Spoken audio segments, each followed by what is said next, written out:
Hello everyone and welcome to our channel Biodiversity and Conservation by MB Pursa Research Foundation. So today we will talk about the continued of the earlier video that is diversity in shape of the leaf. So this is part 22. So let's get started. So today we will talk about some others diversity in shape of leaf. Now it is a part 2. So here another type of category is lip is variously lobed and by it the terminal lobe is larger and lateral lobe is smaller. So let's get started. So here you can see arid syringes. So arid syringes you can see the lip it is a pinkish like structure and the terminal lobe mean it has a terminal lobe that is elliptic and oblong. So that's how you can identify it. Then comes to our next Pomatocalpa decipens. So here you can also see the lip is yellow in color and the terminal lobe is broadly elliptic type. So it has a elliptic type and it has a very distinguished type of lip variation is there. Then comes to our next. Then Tinea hookerania. So Tinea hookerania, you can see the terminal lobe is ovate and acute and it is a pinkish, no sorry, it has a whitish type of color is there and in that the pinkish dotted pinkish dotted types is there.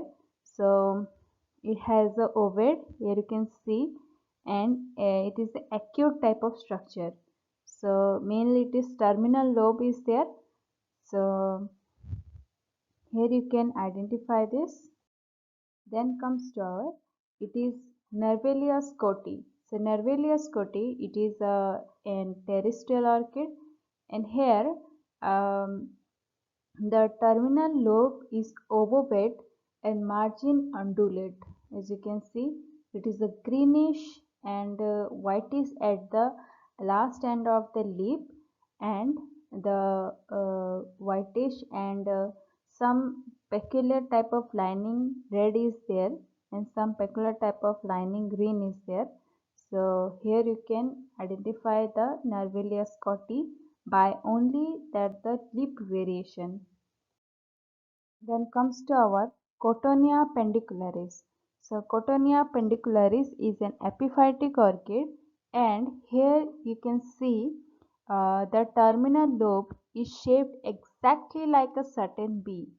So this is one of the prominent, you can say, a very distinguished character of that lip that is shown in here. And one more thing is that uh, it is an epiphytic orchid, the lip not only resemble a certain kind of female bumblebee, but in its shapes and color, it emits a specific type of odor that attracts many type of pollinators. The male bee of this type visit the flower and it pollinates.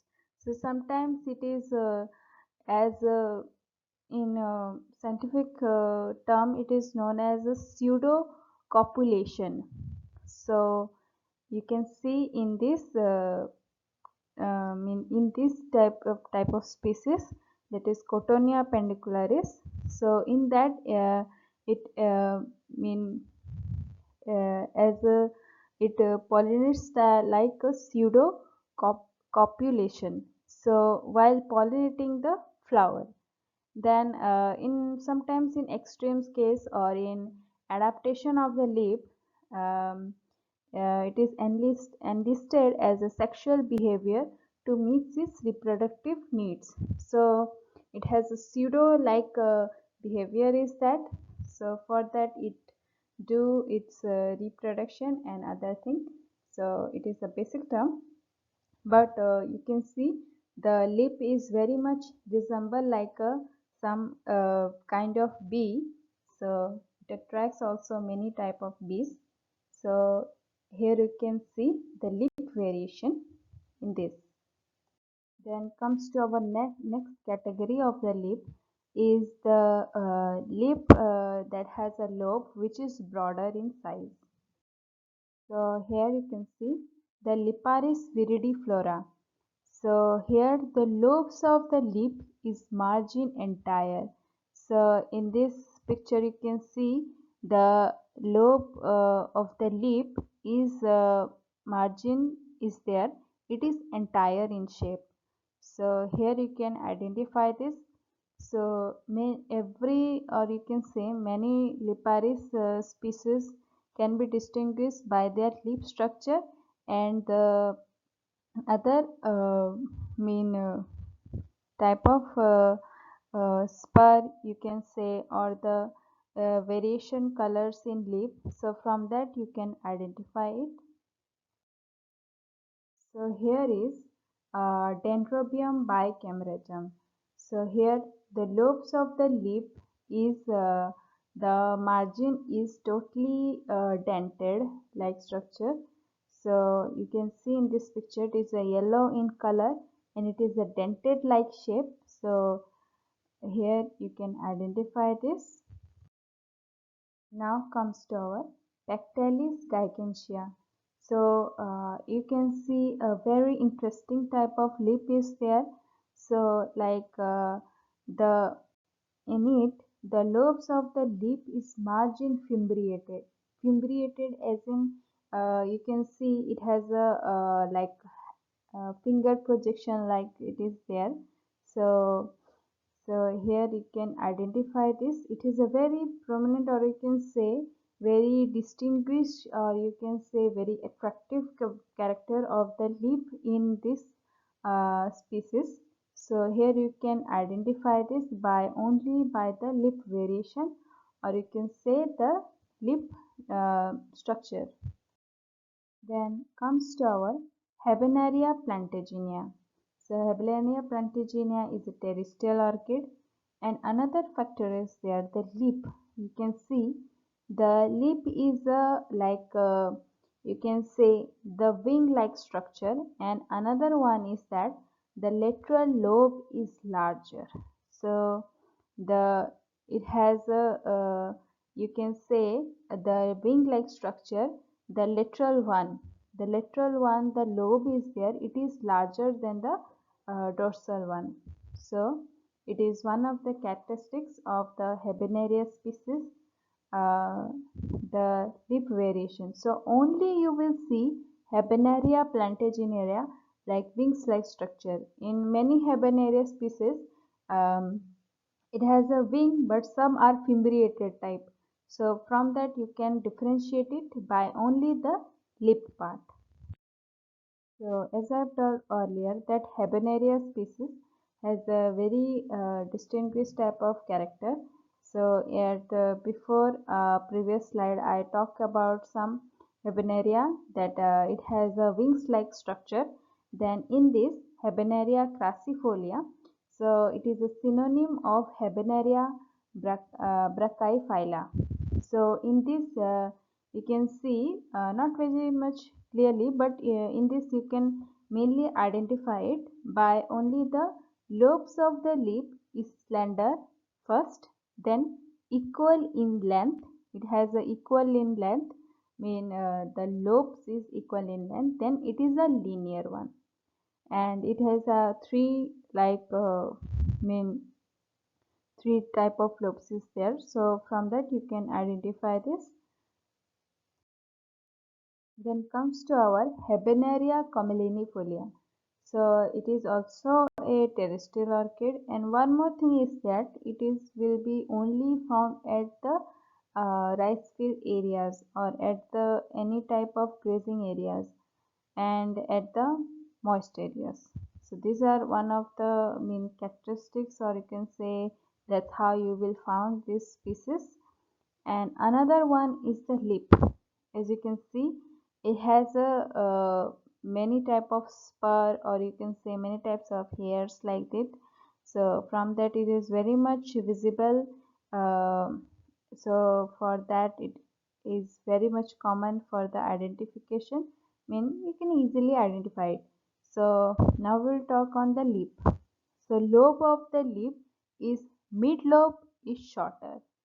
So you can see I have only here shown the side view, but at the front view you can get to know that the mid section of the lobe is shorter than the mean sideward.